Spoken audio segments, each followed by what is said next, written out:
Olá, ouvintes e leitores, sejam bem-vindos à nossa leitura bíblica comentada do Ictus Podcast.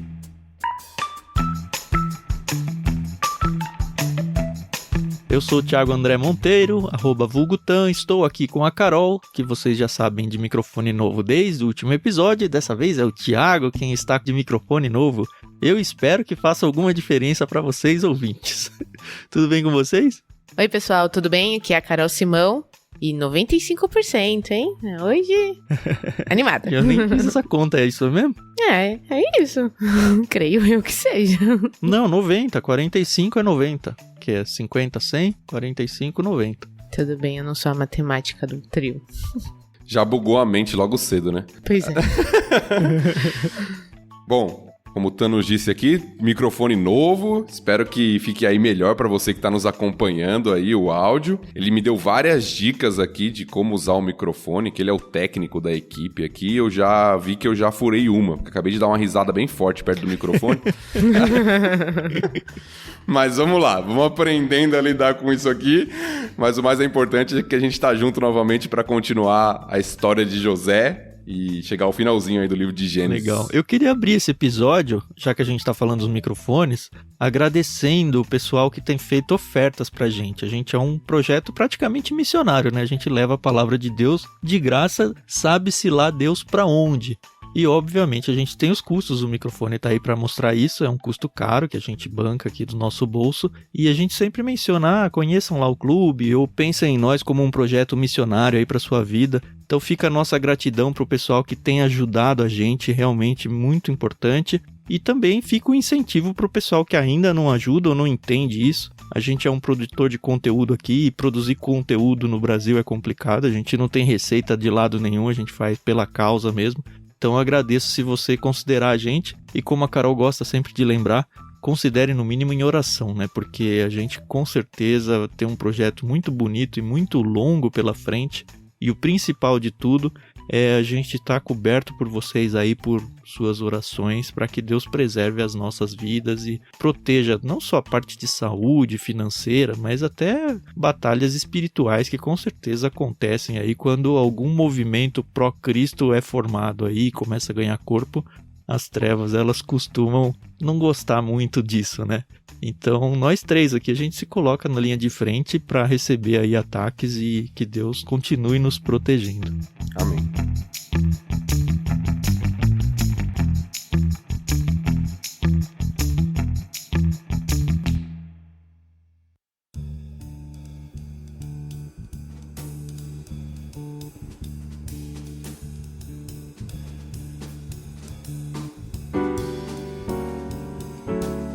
A gente está no capítulo 45 hoje. Como a Carol quase falou, aí 90% do livro de Gênesis, a gente está muito no final e eu tô bem empolgado com isso, eu não sei vocês, mas para mim é uma primeira grande vitória assim terminar o livro de Gênesis, e eu espero que você esteja gostando. A gente faz a nossa leitura aqui na tradução NVT da Mundo Cristão. Obrigado, Mundo Cristão, por entregar aí de graça pra gente autorização para usar essa versão da Bíblia aqui no projeto. A gente tem gostado muito.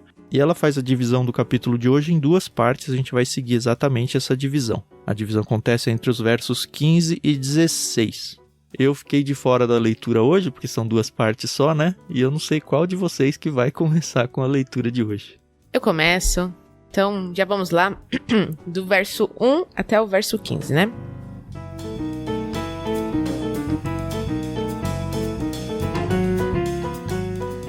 José não conseguiu mais se conter. Havia muita gente na sala, e ele disse a seus assistentes: "Saiam todos daqui."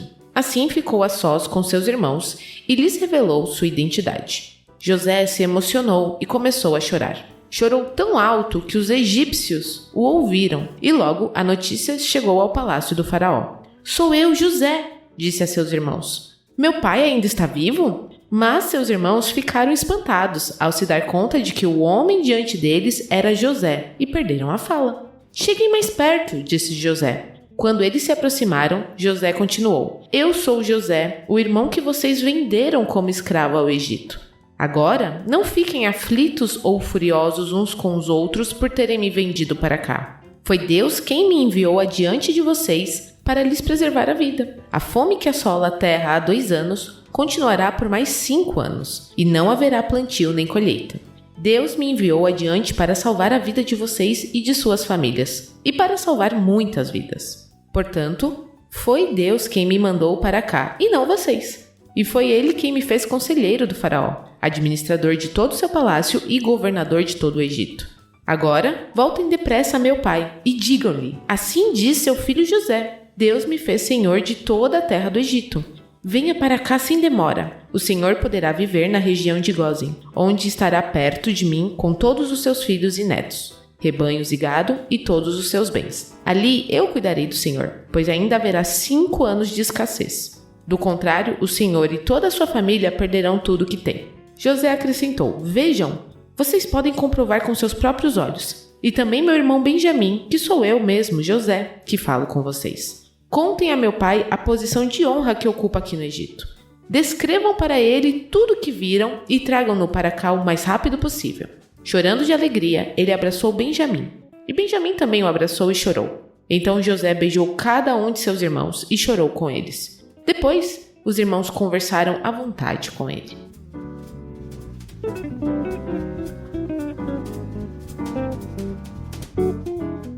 Que bonito, né? Que maturidade, né? Eu acho que é bom a gente, para começar, situar esse início de capítulo no que aconteceu no capítulo anterior. Com certeza. Porque, na verdade, o texto ele é uma sequência, né, narrativa, e já começa falando com José reagindo. A gente tem que lembrar que Judá havia se apresentado ali como um representante dos irmãos e tinha se oferecido para ficar no lugar de Benjamim. Porque Benjamim, né, o copo de prata que a gente viu, tinha sido achado lá com Benjamim. E aí José propôs que Benjamim ficasse como escravo e os outros voltassem. E Judá não deixou isso, até pela questão do pai, como a gente viu no episódio passado. Se você não ouviu, ouça lá Gênesis 44, que vai ter tudo isso bem explicadinho. Mas só para lembrar, antes da gente começar a discussão aqui, de situar essa conversa inicial aqui de Gênesis 45. José já tinha saído algumas vezes pra chorar, né? Porque ele não aguentava a situação. Ele mesmo estava na trama que ele construiu. A gente já entendeu que uma forma didática dele aí... Primeiro, acho que pra entender se os irmãos realmente estavam mudados. Mas aí o capítulo abre com ele não se contendo mais, né? E ele foi forte, né? Ele aguentou até que bastante. Eu fico imaginando ele ter deixado os irmãos terem ido embora a primeira vez, sem ter dito nada. Já foi um negócio bem tenso, eu acho. Sim. Essa é a terceira vez que apresenta José chorando, né? Logo no começo do capítulo. A gente vai ver que vai ter mais vezes aqui durante o capítulo. Mas essa é a terceira vez que apresenta ele chorando. E é interessante, porque o texto começa aqui. Dessa vez ele não conseguiu mais se conter. E não só chorando, né? Copiosamente, né? Os egípcios mesmo fora da sala ouvindo. Impressionante. Isso. E a tradução aqui é boa, porque a ideia do texto original é justamente essa. Ele não tinha mais condições, né? Ele não podia mais se conter. E aí, mesmo ele pedindo para que todos saíssem da sala e ficasse sozinho com os irmãos, como o Tan falou, isso foi tão aberto que o pessoal ficou sabendo. O pessoal ouviu do lado de fora, né? Isso vai ter uma importância no texto daqui a pouquinho, mas o pessoal ouviu do lado de fora o que estava acontecendo por causa do choro ali de José, né? Eu acho legal que José, ele identifica, assim, de uma forma positiva que foi tudo provisão de Deus, né? O fato dele ser vendido, o fato dele ter ido pra casa de Potifar, depois ser preso. É muito interessante, né? Porque eu penso assim, quando a gente tá passando por uma dificuldade, lá na frente, a gente fala, tá bom, foi por causa disso. Mas tem coisa que a gente passa, eu não quero generalizar aqui, tá bom? Mas que... Não sei se a gente tem resposta pra todas as situações difíceis que a gente passa na vida, né? Várias situações que acho que vou morrer sem saber. Pois é, e aí eu achei isso muito bonito, né? Porque ele fala pros irmãos, relaxa, tá bom? Não foram vocês que me mandaram pra cá, foi Deus. E nossa, que forte, né? Deus te vendeu como escravo. Entendam, por favor, eu não tô aqui falando que Deus, né, fez José ali, mas ele permitiu que a situação acontecesse, né? E que bonito José e que maturidade de José entender que, isso tudo aconteceu porque Deus quis, né? Porque Deus permitiu. É nesse capítulo que ele fala que Deus transformou o mal que vocês fizeram em bem, mas ele vai dizer isso lá na frente, não vai? Vai dizer mais pra frente. A gente já viu Uma fala que foi ao contrário disso, a gente mencionou, acho que no episódio passado, que é até um indício daquilo que viria. Mas essa fala exatamente nesse aspecto ainda não, mas vai vir mais pra frente. Eu acho ela bem importante, dado que a Carol falou aí, porque não é que o José tá falando, não foi nada. Claro que foi. A questão é que Deus transformou uma coisa ruim em algo bom. A questão é que o plano de Deus é maior do que os nossos planos e mexeu as peças para que a coisa acontecesse desse jeito. Duvido muito que tivesse alguma outra forma de um hebreu tão odiado pelos egípcios assumir um cargo que José acabou assumindo, se não fosse algo tão trágico quanto o que a gente acompanhou nos últimos capítulos aí. Olha, eu gosto muito desse texto, eu uso muito esse texto em aconselhamento bíblico. Para mim, ele traz um princípio muito importante, na verdade, 2 princípios muito importantes. O primeiro é aquele que a Carol já mencionou, explicado em outros textos da Escritura, se a gente vai para Romanos, por exemplo, quem sabe um dia a gente vai chegar lá, não sei quando, né? Em Romanos, a nossa leitura bíblica comentada, mas Paulo fala que todas as coisas cooperam para o bem daqueles que amam a Deus. E explica esse cooperar para o bem como nos conformar à imagem de Cristo, no versículo posterior. Mas é interessante, o que é apresentado aqui pela visão de José e pela visão das Escrituras como um todo, é de um Deus soberano que faz com que todas as coisas, inclusive aquelas que nossos olhos são ruins, elas cooperem para o seu plano que é perfeito e que visa o nosso aperfeiçoamento. Então, José tem essa consciência aqui. Isso é muito interessante e é muito enfático no texto, né? Uma dica para você que está estudando a Bíblia, começando a estudar a Bíblia, uma das formas de você notar qual é a ênfase, o que o texto está tratando, é ver as repetições. Aqui tem um monte, né? E nesse texto é muito claro isso, né? 3 vezes é dito que Deus enviou, né? Em 4 versículos aqui. Se você notar, você tem no versículo 5, falando que Deus havia enviado, foi Deus que me enviou adiante de vocês, essa expressão é importante também. Ou seja, Deus me mandou na frente. Sabendo que vocês viriam, né? Exato. Para preservá-los. Depois, no versículo 7, novamente, Deus me enviou adiante. E depois, no versículo 8, foi Deus quem me mandou para cá. Apesar de ter mudado na NVT aqui, mandou e enviou, é o mesmo verbo. E depois, no versículo 9, ele vai falar novamente, Deus me fez senhor de toda a terra do Egito. Então, a consciência de José de Deus conduzindo a sua história é algo sensacional aqui. José sempre teve essa consciência? Acho que não. Acho que ele aprendeu isso. Sim. Em todo o período de prisão, de escravidão, de todas essas questões ali. Mas a consciência que ele tinha aqui foi fundamental para ele reconhecer o que Deus estava fazendo e fundamental para um outro aspecto, que aí eu trabalho bastante no aconselhamento bíblico, como eu disse, que é o aspecto do perdão. Esse texto é muito importante para entender a questão do perdão. Se eu olho as coisas apenas num nível horizontal, eu vou ter muita dificuldade de perdoar. Eu vou sempre olhar para o outro com ira, com desejo de vingança e uma série de coisas, que é o que poderia estar dominando o coração de José aqui. Sim. Mas a consciência que ele tinha de um Deus soberano, que por trás das ações humanas age, permite, como a Carol falou, inclusive o pecado de outros contra nós, para a nossa maturidade e aperfeiçoamento, faz com que eu perdoe com mais facilidade. Quando eu entendo que nada acontece fora do controle de Deus, nada acontece por acaso, inclusive o pecado de outros contra mim pode ser usado por Deus para o meu aperfeiçoamento, eu passo a ver que minha luta não é contra a pessoa, que eu posso perdoar e até aprender com aquela situação e crescer em Cristo naquela situação. Então, esse texto eu acho fantástico. Ele nos ensina muita coisa sobre a soberania de Deus e sobre nossos relacionamentos. E é interessante ver a aplicação do texto do Novo Testamento que você mencionou, Tiago, de todas as coisas cooperam para o bem dos que amam a Deus lá, que não é um bem de sucesso que a gente está pensando aqui, né? O quanto que o José sofreu aqui, né? Não é bem-estar. Ele foi vendido com 17 anos. Aqui ele já tá com 39, 22 anos depois, né? Ele passou muito mais tempo da vida dele sofrendo lá no Egito do que na casa dele crescendo com a sua família.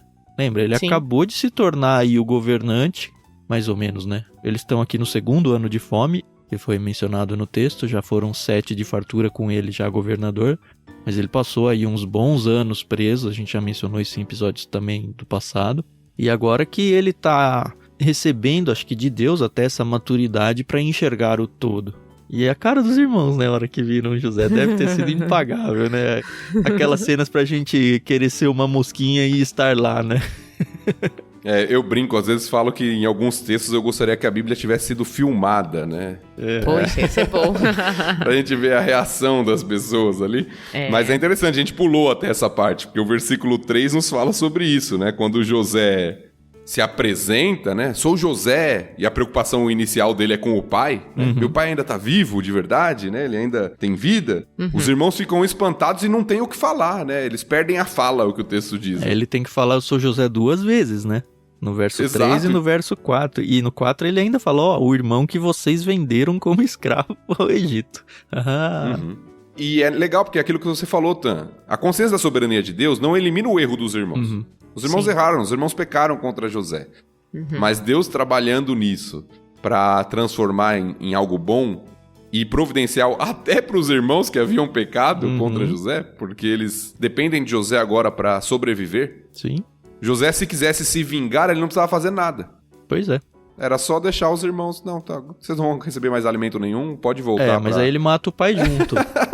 Sim, mas então. agora, ele poderia punir os irmãos agora, só os irmãos. Ele é um governante no Egito. Tanto é que a gente vai ver, alerta de spoiler, quando o pai morre lá na frente na história, os irmãos ficam com medo novamente. Pois é, verdade. Porque eles acham que José tá tratando ele bem só por causa do pai. Então eles ficam com medo. Então aqui é uma reação de pavor, de medo dos irmãos aqui, porque eles não têm o que falar. Né? Eles estão culpados, nós já vimos isso. Eles se sentem culpados pelo que eles fizeram. Várias vezes o texto já apresentou isso. Deus está nos punindo pelo que nós fizemos. E agora, quem está na frente deles? José. Com toda a autoridade e poder, com a faca e o queijo na mão, para fazer aquilo que ele desejar com os irmãos. E os irmãos estão apavorados. Essa é a primeira reação deles. Mas a questão é que a vingança é de Deus, né? Ela não é um prato que se come frio, como as pessoas dizem, né? A vingança pertence a Deus. E a gente tem só que descansar na soberania de Deus até para punir os pecadores, né? Sim, e no caso aqui, o que eu acho muito belo da história, que eu ligo muito, não que seja algo profético aqui, nada disso, mas ligo muito ao caráter e à atitude de Cristo, é que José não estava preocupado com isso. No sentido, não, meus irmãos vão pagar no tempo certo. Não, ele tratou os irmãos com compaixão, com perdão, né? Eu lembro muito das palavras de Cristo, né? Pai, perdoa-lhes. Apanhando ali na cruz, né? Exato. Então, a compaixão, a misericórdia de José aqui me salta aos olhos, né? E é interessante que aí aqui ele revela, né, que se passaram 2 anos da fome, mas que ainda vão durar mais 5 anos. Que essa, então, era uma informação que os irmãos não tinham, né? Informação nova. Exatamente. Sim. Eu acho que em algum episódio anterior a gente estava até se perguntando quanto tempo já tinha passado, e aqui o texto localiza um pouco pra gente, né? Pelo menos nesse momento. Né? Já se passaram 9 anos desde que José foi colocado como senhor do Egito. 7 de fartura e agora 2 de fome. Então, se ele tem aqui 39 anos. Se ele ascendeu ao governo lá com 30, como o texto localiza anteriormente, aqui são 39 anos. Ele saiu de casa com 17, né? O Tan lembrou pra gente. Então, já fazem 22 anos que ele não vê o pai.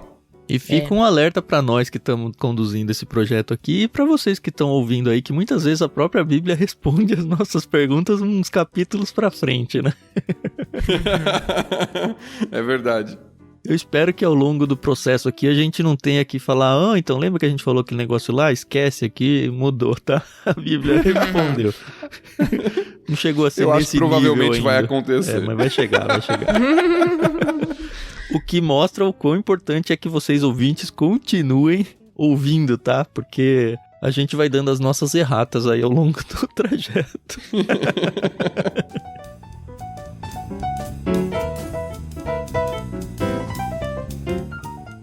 Tem uma questão de curiosidade que eu achei interessante. Lá no versículo 8, quando José está falando com os irmãos que Deus que havia enviado ele para o Egito, ele diz que ele foi colocado como conselheiro do faraó, administrador de todo o seu palácio e governador de todo o Egito. Numas versões mais antigas, a expressão que tem lá é Deus me colocou como pai de faraó. Sim, eu vi isso. Isso sempre me intrigou, porque eu sempre tinha o costume de ler em versões mais antigas, versões que eu estava mais acostumado, que eu memorizei versículos na infância e tudo. E essa expressão sempre me incomodou, porque como assim pai de Faraó? Porque quando a gente pensa em pai, parece que tem autoridade até sobre, né? A imagem que nos vem à mente. E nunca tive uma explicação satisfatória sobre essa expressão. E aí eu li, preparando para o nosso episódio de hoje, eu li num comentário algo que eu achei muito interessante, que eu nunca tinha visto. E eu quero ler para vocês. É mais provável que o uso do título pai do Faraó esteja relacionado ao título egípcio, aí tem a expressão aqui em egípcio, que eu não sei ler, mas significa pai do Deus, usado para referir-se a uma categoria de funcionários e sacerdotes que serviam na corte do faraó. Pai representa uma relação de conselheiro, talvez equiparada ao papel do sacerdote contratado por Mica em Juízes, e aí ele vai explicar. Mas é interessante que era um título que existia na corte de Faraó. Algumas pessoas recebiam esse título, principalmente conselheiros de Faraó, ou sacerdotes, e esse título significava em egípcio pai do Deus, porque Faraó era considerado um deus. Sim. No Egito. Então eu achei interessante, porque não era algo que José tá falando sobre ele, mas era um título provavelmente que existia sobre a função de José mesmo. E eu nunca tinha ouvido falar sobre isso. Eu também fiquei meio encafifado com esse termo aí da palavra. E algumas pesquisas que eu fiz, teve uma Bíblia de Estudo, é a Bíblia de Estudo MacArthur. Olha só que legal. É meio que na linha do que o Thiago colocou aí. Pai de Faraó. Título pertencente a um vizir e que designava uma pessoa que, não aparentada com Faraó, desempenhava uma valiosa função e ocupava elevada posição, que no caso de José era, entre aspas, senhor em toda a terra do Egito, conforme o verso 9. E aí ele traz uma afirmação que eu realmente não tenho condições de dizer se ela é muito bem fundamentada ou não. Até porque a gente vê comentaristas e comentaristas brigando aí para tentar pontuar na história qual era o faraó da vez e tal. Mas ele ousa bater o martelo aqui.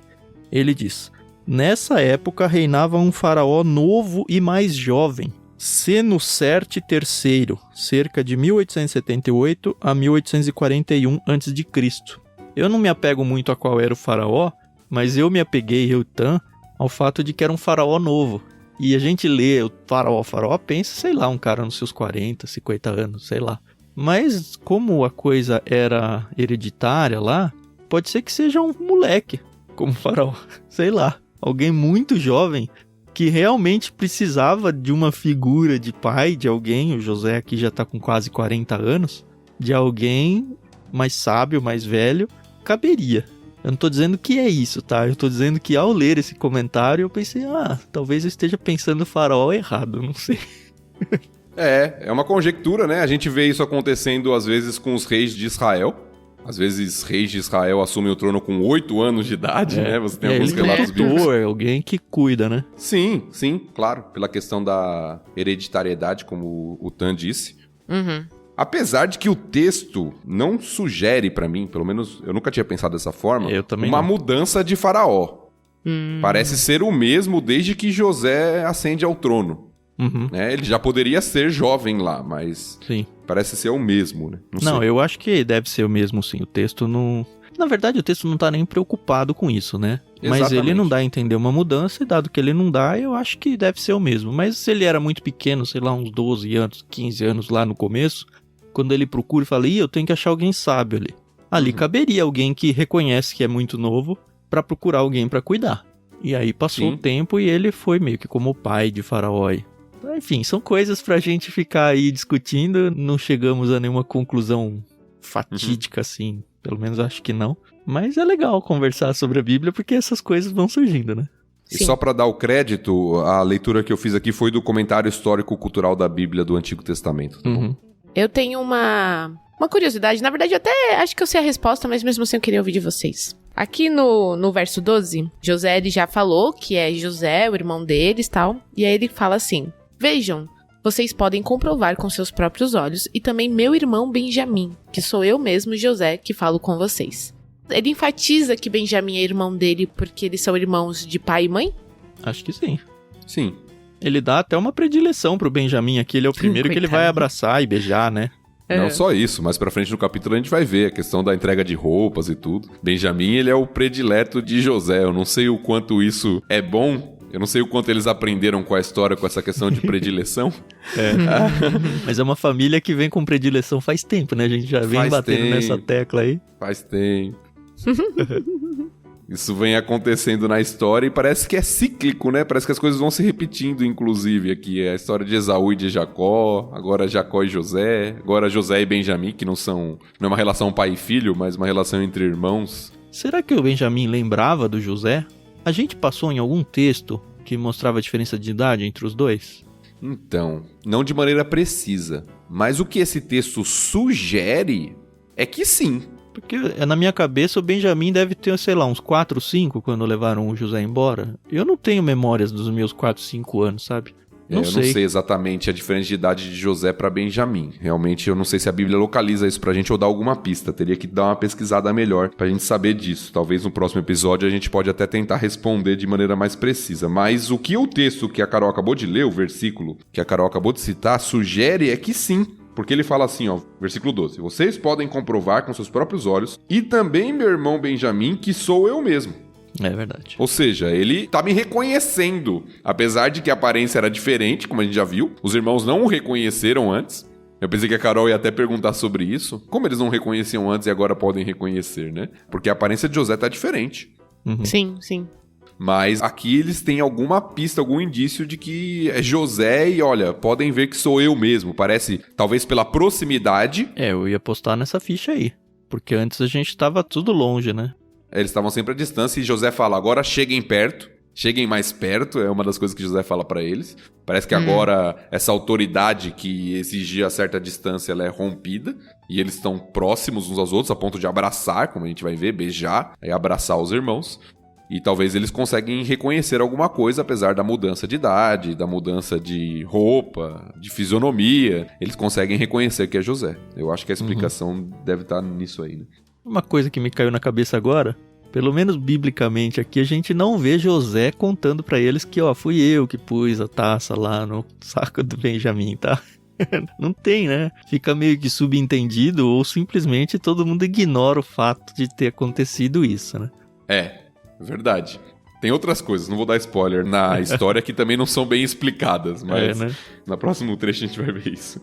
Mas é verdade, não tem uma explicação direta, apesar de que a gente já mencionou isso anteriormente em outros episódios, que a narrativa também, às vezes, ela nos preocupa em dar detalhes. A narrativa dessa história eu acho muito emocionante, muito intensa, mas ela segue a espinha dorsal e vai só ali, né? Ela não vai abrindo o braço explicando pop-up e não vai fazendo nada disso, né? Até para dar dramaticidade devida ao texto. Se Exato. você fica abrindo muito parêntese, você perde o ponto ali, né, do texto. Uhum. E aí, pra encerrar esse trechinho aí, a gente vê o José mandando eles de volta, né? E o próximo trecho vai ser justamente essa volta. Falando, ó, vamos buscar lá o meu pai, porque ele já deve estar velho e ele precisa saber que eu tô aqui nessa posição tão honrada aqui no Egito. E traga todo mundo, porque eu vou proteger vocês. Ainda não passou nem metade do tempo de fome aí e vocês precisam de proteção. E a segurança que José dá, ó, vocês vão ficar em tal local, que é um local bom para o rebanho de vocês, então podem vir com tranquilidade, tem uma região específica para vocês ficarem, né, que é a região de Gósen, que é apresentada aqui, então venham o mais rápido possível, que ele diz, e novamente aparece a questão do choro. Pela quarta vez, há o choro de José, ele abraçando Benjamim, na tradução da NVT tá chorando de alegria, o que é uma interpretação, literalmente é só chorando novamente, mas eu acho que tá certa, né? Um choro de alegria dessa vez. Ele abraça Benjamim, abraça e chora com todos os seus irmãos. Então, o choro de José aqui parece que é algo que foi guardado por muito tempo, né? E que vai sendo exposto aqui, né? Diante dos irmãos, diante da situação. E agora parece que há uma restauração, porque o texto termina, nesse trecho, pelo menos que nós lemos, falando que os irmãos agora podem conversar à vontade com ele. Os irmãos tinham ficado mudos, espantados, com medo. Eles não sabem o que vai acontecer, acho que é muito mais medo, né? Exato, eles não tinham o que falar, é o que o texto disse, eles estavam com medo de falar, agora eles, poxa, ele nos perdoou, podem conversar com ele depois do abraço, do beijo, da recepção de José para com eles. Né? E só para pontuar a região que foi dita aí, região de Gósen, ela fica no nordeste, bem a nordeste assim, coladinho já com o mar Mediterrâneo. É bem legal você pegar Atlas essa hora, tá? Bem legal mesmo. A gente vai ver o Nilo, ele corre o Egito todo. Creio eu que do sul ao norte, porque até onde eu aprendi lá no ensino fundamental em geografia, os rios correm para o mar. Então eu tô acreditando que ele corre para o mar Mediterrâneo lá no norte. E nessa região de Gozen é onde o rio Nilo ele se desmembra em alguns braços e aí todos eles caindo no Mediterrâneo. Então, como o Thiago falou aí, é uma região muito boa, muito hidratada e muito boa para a criação de animais. E a região, inclusive, e aí um super spoiler para você que nunca ouviu que os egípcios vão escravizar os hebreus, né? Enfim, a história vai seguir aí até Moisés, que vai ter a parte do êxodo e tal. Mas eles vão ficar nessa terra aí até o momento do êxodo. Mas é uma terra boa, é a melhor terra do Egito, né? Eles dizem. E pense, em época de seca... Acho que foi de alguma forma uma seca, né? Mas em épocas em que não tá tendo mais alimento, você ficar numa região do rio onde ele se desmembra em vários braços e muito bem irrigada, era realmente uma região muito nobre, né? Sim, sim. E é interessante que você falou algo a respeito da ida deles pro Egito aqui, que tá começando a acontecer, que foi revelado lá atrás para Abraão. É legal demais isso. Não o local em si, Uhum. mas lá em Gênesis 15, se você pegar o episódio lá de Gênesis 15 aí, ou pegar sua Bíblia e reler Gênesis 15, Deus fala para Abraão que o povo que viria dele iria para uma terra distante, uma terra diferente da que eles estavam, que seriam escravos e que Deus os libertaria no futuro. Então isso já tinha sido prometido. Acho que dá até o prazo, né, que ele fica lá, não dá? E dá, se eu não me engano dá, tá em Gênesis 15. Vamos reler o texto rapidinho então, pro pessoal pegar aqui. Versículo 11 em diante. 11 não, desculpa, 13. Diz assim: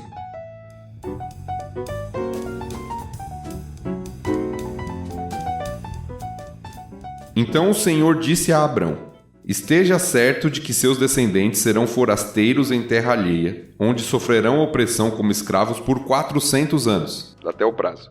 Mas eu castigarei a nação que os escravizar, e por fim eles sairão de lá com grande riqueza. Você, por sua vez, morrerá em paz e será sepultado em idade avançada. Depois de 4 gerações, seus descendentes voltarão a esta terra, pois a maldade dos amorreus ainda não chegou ao ponto de provocar meu castigo.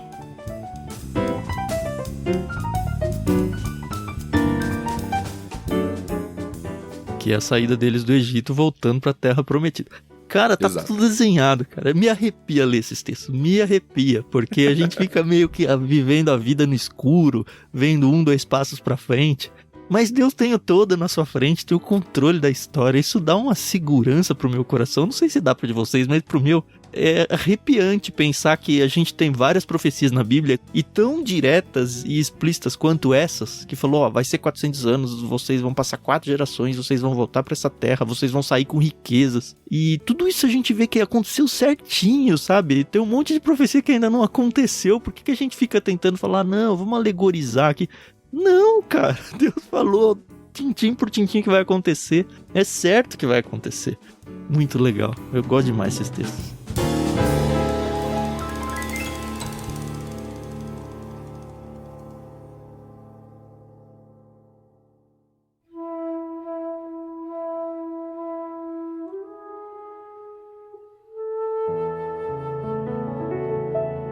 Podemos mudar para a segunda parte aqui, não? Vamos. Sim. Vamos fazer a leitura aqui dos versículos 16 até o 28, então, para encerrarmos o capítulo 45. Tô tentando ajeitar aqui para eu ficar no microfone corretamente e ler direito aqui. Vamos lá.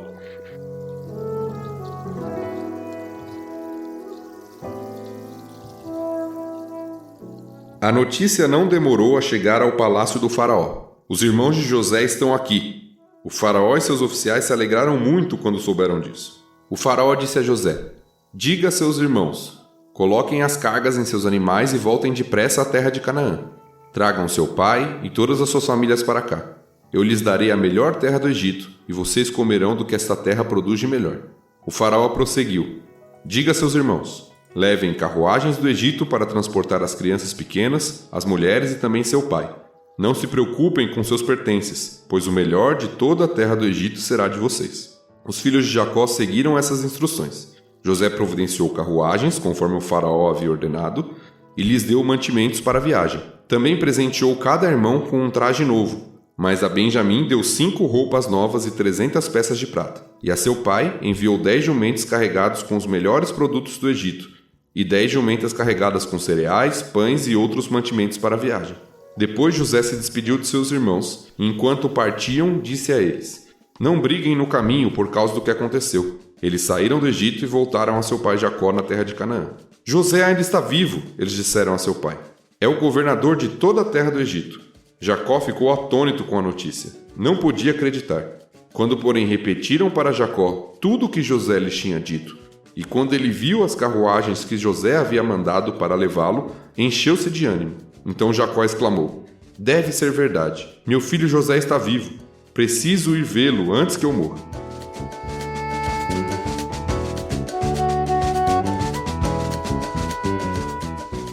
E de novo a história para no meio, né? A gente já cantou essa bola aí, vai assim até o fim do livro, tá?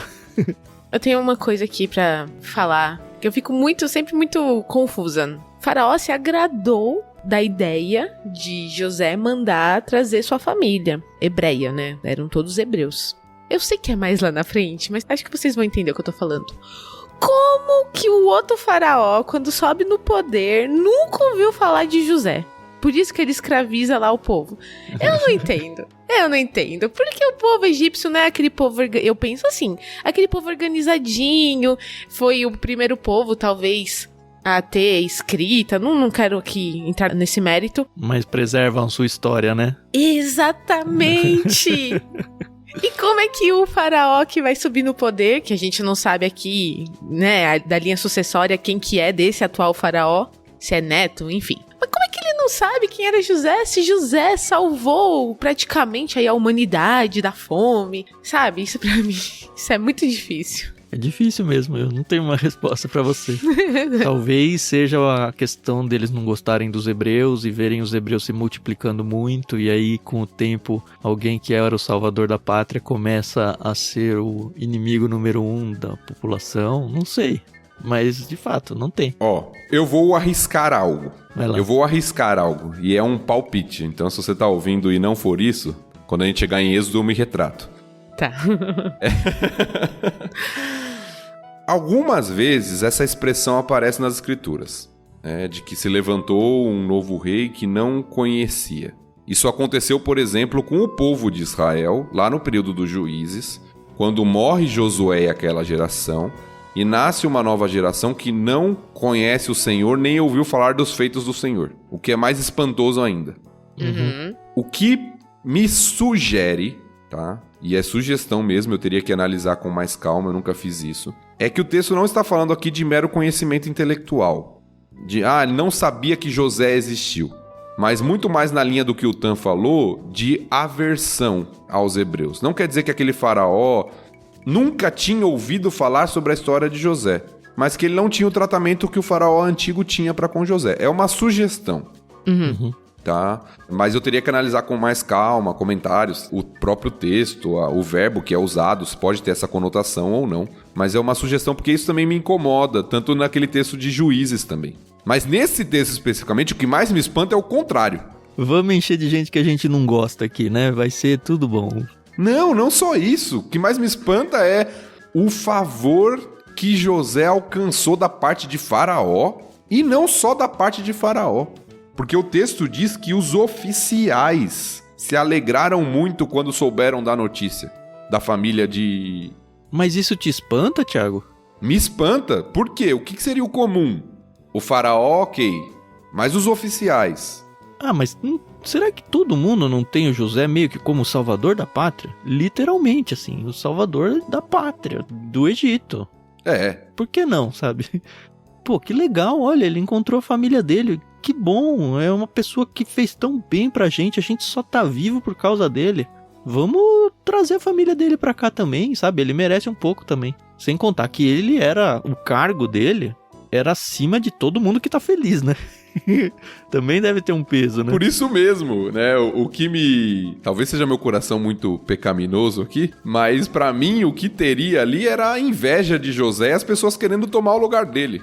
E eles estão felizes com José. E eu acho que eu vejo muito nisso, apesar de nesse texto especificamente isso não ficar claro, evidente no texto, mas é aquele que a gente viu anteriormente, de Deus fazendo José prosperar, inclusive na frente das pessoas, e receber o favor diante das pessoas. Porque é dada, como foi dito aqui, a melhor terra do Egito para sua família, Exato. Né? Venha. E todo mundo fica feliz, e todo mundo se alegra, e todo mundo é generoso. Me espanta aqui, de certa forma, a receptividade e a generosidade dos egípcios com a família de José, mesmo que, já vimos no texto, que os egípcios têm desprezo pelos hebreus. E a gente vai ver que não só pelos hebreus, mas pela criação de animais, que era a profissão dos hebreus também, né? Exato. Mas, pra mim, não espanta nada. Pra mim, seria o esperado mesmo. O que me espanta é o que a Carol abriu nesse trecho do programa. A mudança de cenário entre Gênesis e Êxodo lá. Que, assim, a gente tenta interpretar como passou o tempo e mudou o governante. Mas, pra mim, é muito mais assustador ver aquilo do que ver a reação aqui do faraó. Sabe o que me espanta nesse texto? Os irmãos foram à primeira viagem em 10, certo? Quando eles foram buscar alimento. E eles buscaram alimento e provavelmente durou 1 ano, porque aqui a gente tá com 2 anos de fome. Eles devem ter esperado 1 ano, é um ciclo de lavoura aí, um ciclo de estações, e deve voltar ao normal, não voltou. A impressão que me dá é que eles voltam mais carregados do que eles foram da primeira vez. E eles não vão pra ficar mais. Eles vão pra pegar todo mundo e vir de volta, assim. Pra que encher tantos jumentos carregados se era só pra buscar o pessoal e voltar? Aí eu fiquei pensando, não, eles vão buscar todo mundo, então é gente demais pra fazer viagem. Mas na primeira ida também foi comida pra sustentar todo mundo. Então eu não entendi porque dá tanto trabalho de carregar tanta coisa assim. Mas talvez pela suntuosidade da coisa, não sei.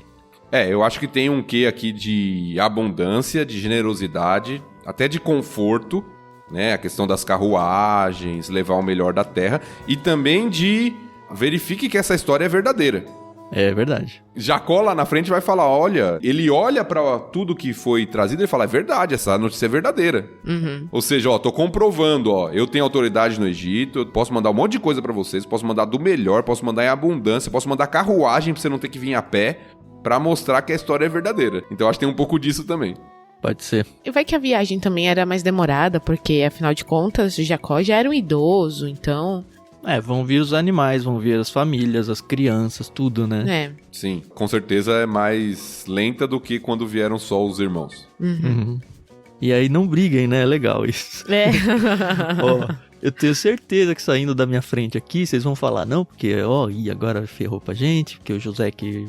E a gente vai ver que eles vão ficar com medo lá na frente de novo, né? Depois que o Jacó morrer. Mas ele tá falando, olha, esquece, por enquanto, esquece isso aí que vocês fizeram. Foi realmente... É um outro jeito do texto dizer, né? Deus que cuidou disso tudo, até da parte ruim que vocês fizeram. Então, é momento de festejar. Não é nenhum momento de vocês ficarem aí tentando achar culpados ou ficar brigando, não. Só vão lá buscar meu pai e voltem todo mundo muito feliz. Só algo interessante que a gente acabou pulando na sequência aqui, que a gente já tinha citado anteriormente, inclusive, é a questão da diferenciação de Benjamim.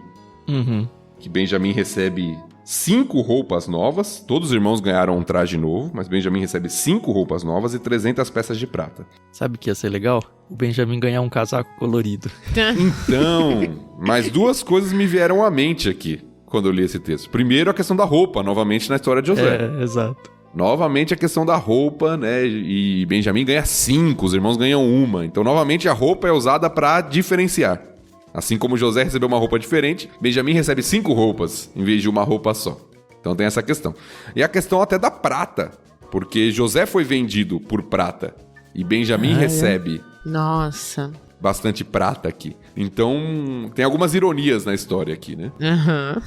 Por quanto ele foi vendido? 20 peças de prata? Se eu não me engano, sim. Vamos lá, Gênesis 37, finalzinho deve estar lá. Isso, 20 peças de prata. Capítulo 37, versículo 28. E agora o Benjamim recebe 300 peças, é isso? Exato. Um pouquinho mais, né? É inflação.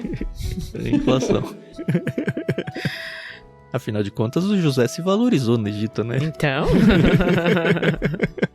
Vocês me venderam por essa mixaria de 20, tô aqui 300, né? Isso aí. Será que esse não briguem no caminho pelo que aconteceu é pelo fato deles terem vendido José? Ou por essa predileção do Benjamim aí, que tinha acabado de acontecer também? Acho que era mais uma questão de, por favor, né? Chega, né? Nenhum nem outro, por favor. Só vão lá buscar nosso pai. Senão vai todo mundo pro quarto. A minha impressão é que tem mais pelo que aconteceu. Uhum. E pra mim o que chama a atenção, que aí já vamos ligar com a outra parte da história, o finalzinho aqui, é como eles vão explicar essa história. E eles não explicam, Não né? explicam, exato. coisa, Pelo menos o texto não mostra explicando. Lembra que a gente falou lá de José, que não Nossa, tem a é explicação verdade. quem colocou o copo lá no saco, na sacola de Benjamim? E nem lá na frente vão. Ninguém vai explicar isso na Bíblia, tá? Não adianta perder seu tempo procurando, não. Eles simplesmente chegam em casa e falam assim, ó, José tá vivo. É. Yay! A gente achou que ele tinha sido pego por um animal, mas não, olha, ele conseguiu escapar do animal, né?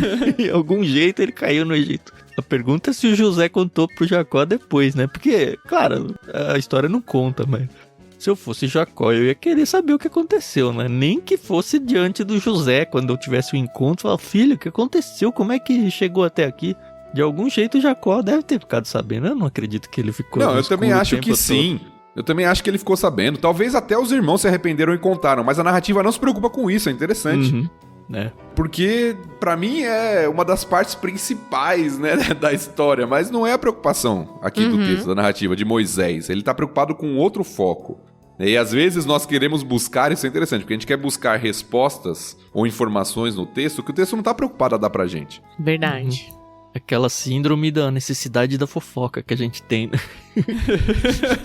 E a gente tem que aprender até nisso, né? Que a gente tem que focar as nossas energias e nossa vida nas coisas que realmente importam, né? E que foram reveladas, né, pra nós. Uhum. É muito bonito esse final de capítulo, né?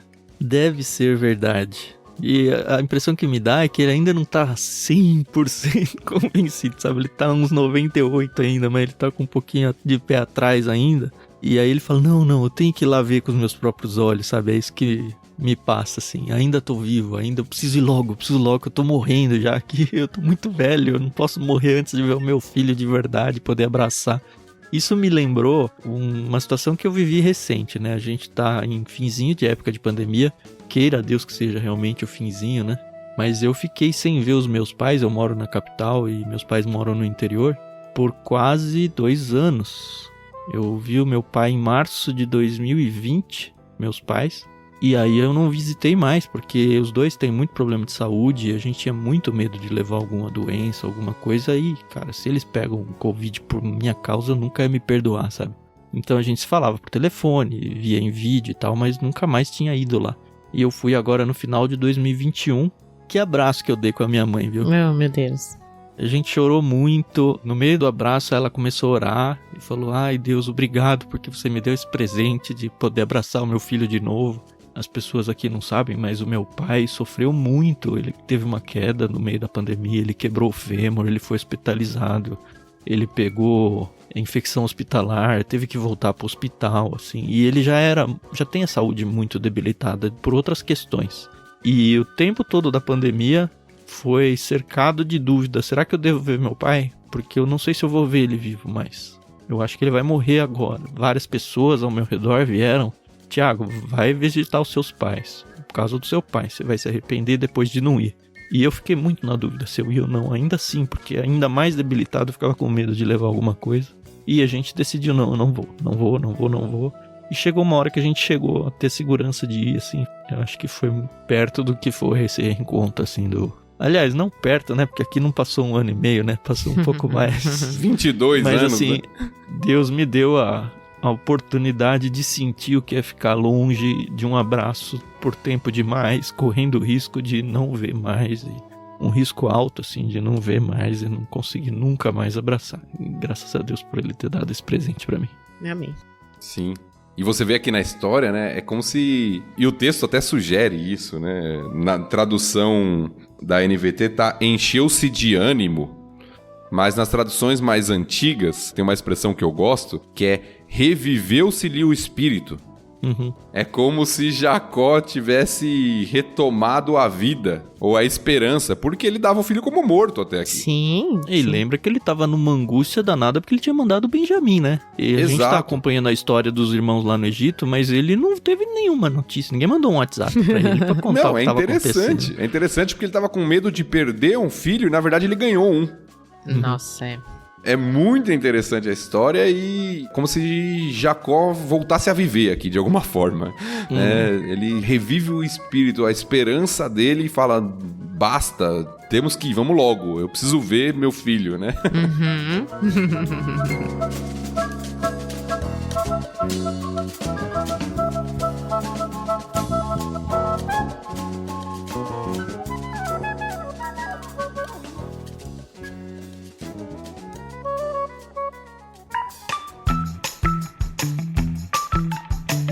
A gente termina esse capítulo num ânimo muito gostoso, né? E numa expectativa muito grande de rever esse encontro, né? Porque se você não sabe a sequência da Bíblia, a gente não sabe se o Jacó vai morrer no caminho ou não. Vai ser muito legal a continuação dele. Faltam agora só 5 capítulos pra gente terminar o Gênesis. E eu tô muito feliz. Já comecei abrindo falando isso. Tô muito feliz por estar com esse projeto crescendo e andando do jeito que tá andando. Tô feliz porque a gente tá com áudio de qualidade melhor agora. Era algo que me incomodava um pouco, porque a edição é feita por mim e eu tentava arrumar isso, arrumar aquilo. Às vezes entrava um barulhinho aqui, um barulhinho ali. E agora espero que fique melhor ainda a experiência para vocês que estão ouvindo. Óbvio que a gente sabe que o importante é o conteúdo, né? Mas como a gente trabalha com a técnica aqui, a gente tenta transformar a forma também numa qualidade muito boa. Agradeço a Deus por essa oportunidade da gente poder ter um equipamento um pouquinho melhor também. Obrigado, ouvintes, por seguir com a gente. Espero que você esteja se emocionando como a gente está aqui nessas histórias. E aproveitando, não esquece de repassar esse áudio para outras pessoas conhecerem a Bíblia tão fundo quanto você tem conhecido aí junto com a gente. E dividir com a gente as experiências que vocês têm tido lá no nosso Telegram. Se você quiser fazer parte, baixa o aplicativo Telegram e acessa t.me/leitura bíblica comentada. É um espaço gratuito para a gente conversar sobre a Bíblia por lá também, tá bom? Obrigado de novo, Carol e Thiago, por mais um capítulo gostoso que a gente passou aqui. Que Deus abençoe a vida de todos vocês. Até semana que vem. Amém. Eu também tô muito feliz. Quase um ano aí, né? Tanto nós gravando quanto vocês ouvindo e tem sido muito bom. E obrigada aí a todos que ouvem, que compartilham, que oram por nós. E bora lá. Tá acabando. Gênesis. Tá acabando o primeiro de 66, né? É isso aí. Muito bom estar com vocês. É muito gostoso participar desse projeto. Poder ler a Bíblia em conjunto com os meus queridos amigos aqui. E espero que seja proveitoso para você também, para sua edificação pessoal, para a vida da sua igreja também, que você compartilhe, como foi dito, e mais pessoas sejam alcançadas por esse projeto aí. Deus abençoe e até a próxima.